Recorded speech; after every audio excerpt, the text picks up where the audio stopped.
My dear friends, welcome to my YouTube channel Adarsh institute of English.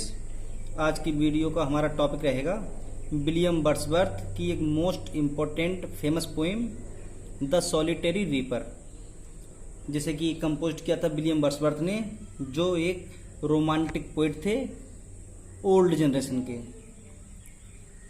Type की बात की जाए तो पोएम एक बैलेड है, लिरिकल बैलेड, और विलियम वर्ड्सवर्थ ने इस पोएम को 1805 में कंपोज किया था और पब्लाइज हुई थी 1807 में।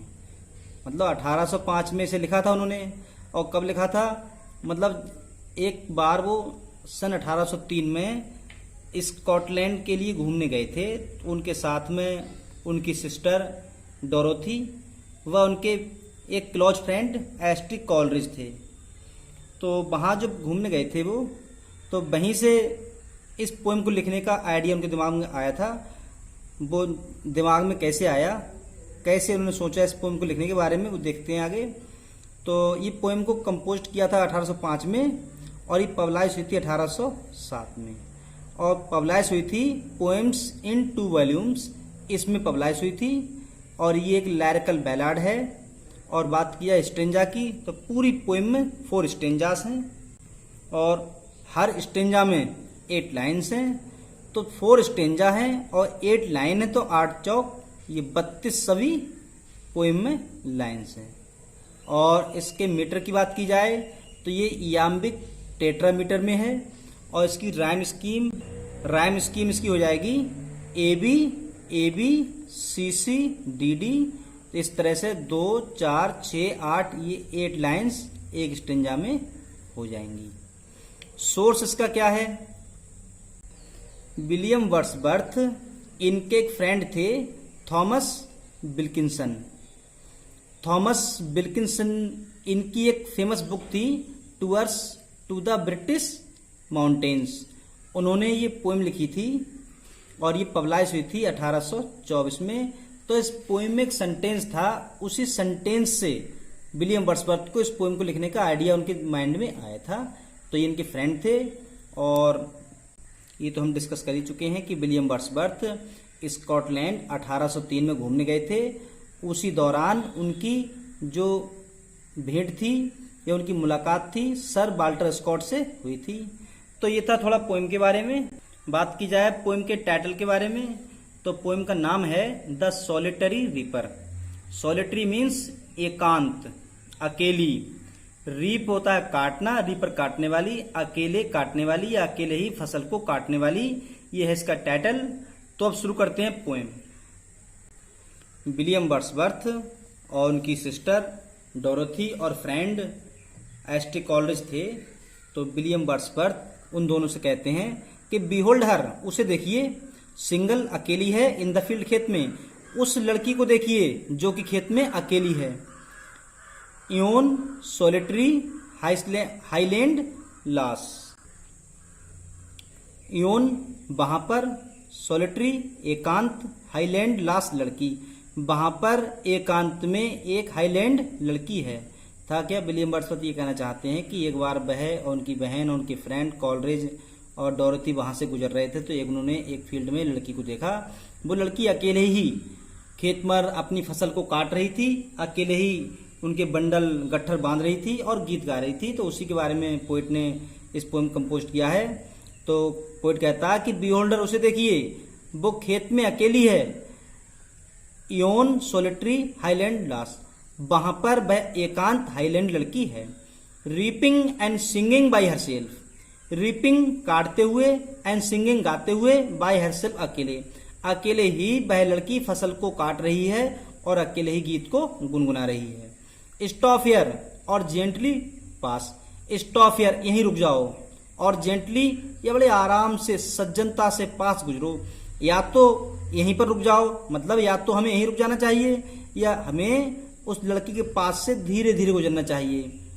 Elon she cuts and binds the grain.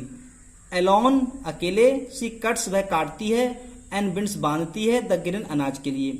वह लड़की अपने अनाज को अकेले ही काट रही है और अकेले ही बांध रही है। आगे and sings a melancholy strain, and sings और गाती है अ मेलनकोली दुख भरा स्ट्रेन गीत, और वह कोई दुख से भरा हुआ गीत गाती है। और लिसन अरे सुनो, फॉर द बेल प्रोफाउंड होता है गहरी घाटियां, इज ओवरफ्लोइंग गूंजना बहना, विद द साउंड आवाज में। अरे सुनो, वह लड़की जो हाईलैंड लड़की गीत को गा रही है, उसका गीत गहरी घाटियों में गूंज रहा है तथा उसकी आवाज चारों तरफ गूंज रही है।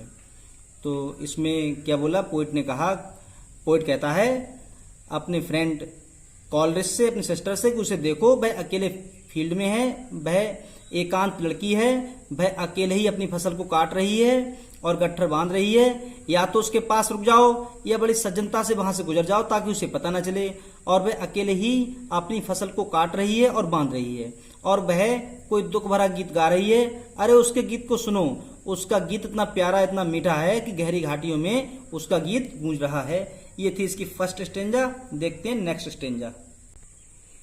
No nightingale did ever chaunt, more welcome notes to very winds of travelers in some shady haunt among Arabian sands, a voice so thrilling never was heard in springtime from the cuckoo's word, breaking the silence of the seas among the farthest havreds.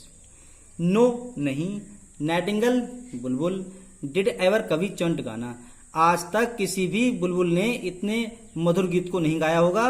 More welcomes अधिक स्वागत करने के लिए, notes to very vents का मतलब मुसाफिर, आज तक किसी भी बुलबुल ने थके हुए मुसाफिरों के स्वागत के लिए इतना मीठा गीत नहीं गाया होगा।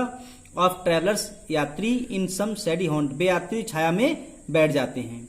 Among Arabian nights, Arabian nights अरब के रेगिस्तान, कह सकते हैं किसी भी बुलबुल ने अरब के रेगिस्तान में कुछ लोग मुसाफिर थककर किसी पेड़ की छाया में बैठ जाते हैं तो उनके स्वागत के लिए किसी भी मीठे गीत को नहीं गाया होगा जितना मीठा गीत ये लड़की गा रही थी। A voice so thrilling never was heard, a voice एक आवाज, सो थ्रिलिंग इतनी रोमांचक, नेवर वाज हेard कभी नहीं सुनना या नहीं सुनी। उस लड़की की आवाज इतनी रोमांचक थी कि इतनी मीठी आवाज मैंने कभी नहीं सुनी थी। In spring time from the cuckoo's bird, in spring time बसंत ऋतु के मौसम में, फ्रॉम द कुकू बर्ड कोई कुकू चिड़िया जब वो गाती है, ब्रेकिंग द साइलेंस वह सारी शांति को चुप कर देती है, तोड़ देती है। मीन्स जब स्प्रिंग टाइम में बसंत ऋतु के समय में कुकू चिड़िया जब गाती है तो वह समुद्र की सारी शांति को तोड़ देती है। अमोंग द फारदेस्ट हेवरेट्स, अमोंग में फारदेस्ट सबसे दूर के, और हैवरीज एक द्वीप समूह है, हैवरीज द्वीप समूह के पास के कोने तक के, या हैवरेज दूर के, हैवरेज द्वीप समूह के पास जो समुद्र है उसकी सारी शांति को तोड़ देती है। लेकिन इन सब ने इतने अच्छे इतने मीठे गीत को नहीं गाया होगा जितना मीठा गीत ये लड़की गा रही थी। चलते हैं स्ट्रेंजर नंबर 3 पर। Will no one tell me what she sings, perhaps the plaintive numbers flow for old unhappy far off things and battles long ago, और is it some more humble familiar matter of today, some natural sorrow, loss or pain that has been and may be again. Will no one कोई नहीं, tell me मुझे बताएगा, what she sings वह क्या गाती है, क्या मुझे कोई नहीं बताएगा कि वह पहाड़ी लड़की क्या गा रही है। परहैप्स शायद, इन मतलब हो सकता है, द प्लेंटिव दुख भरा, नंबर संख्या फिलो बहना, हो सकता है किसी दुख भरे गीत को गाती हो, फॉर ओल्ड पुराने गीत को गाती हो, अनहैप्पी दुख भरे गीत को गाती हो, फॉर ऑफ थिंग्स किसी प्राचीन वस्तुओं के बारे में गाती हो, एंड बैटल्स युद्ध के बारे में, लॉन्ग एगो काफी लंबे समय पहले। क्या मुझे कोई नहीं बताएगा कि वह लड़की क्या गा रही है। हो सकता है कि वह प्राचीन समय की अनहैप्पी या कुछ घटनाएं या प्राचीन समय में काफी लंबे समय पहले जो युद्ध लड़े गए हों, हो सकता है इनके बारे में गीत गाती हो। और या इज इट सम मोर हिम्बल ले, या ये कोई मोर अधिक हिम्बल ले, हिम्बल मीन्स होता है निम्न स्तर का और ले मीन्स सॉन्ग यानी गीत। या हो सकता है कि वह कोई निम्न स्तर का गीत गाती हो। फैमिलियर परिचित मैटर ऑफ टुडे, या ऐसा कोई गीत गाती हो जो आज के समय से परिवार से संबंध रखता हो या आज के पारिवारिक मामले में संबंध रखता हो। सम नेचुरल सोरो, यह हो सकता है किसी प्राकृतिक दुख के बारे में गीत गाती हो। लॉस और पेन, किसी हानि के बारे में, और पेन दर्द के बारे में। दैट हैज बीन, जो घट चुका है, एंड मे बी अगेन, दोबारा घट सकता है। या वह किसी ऐसे दुख दर्द के बारे में गीत गा रही है, ऐसी किसी घटना के बारे में गीत गा रही है जो घटना पहले घट चुकी है या हो सकता है आगे समय में घटे। ये थी स्टेंजा नंबर 3। देखते हैं इसकी लास्ट स्टेंजा।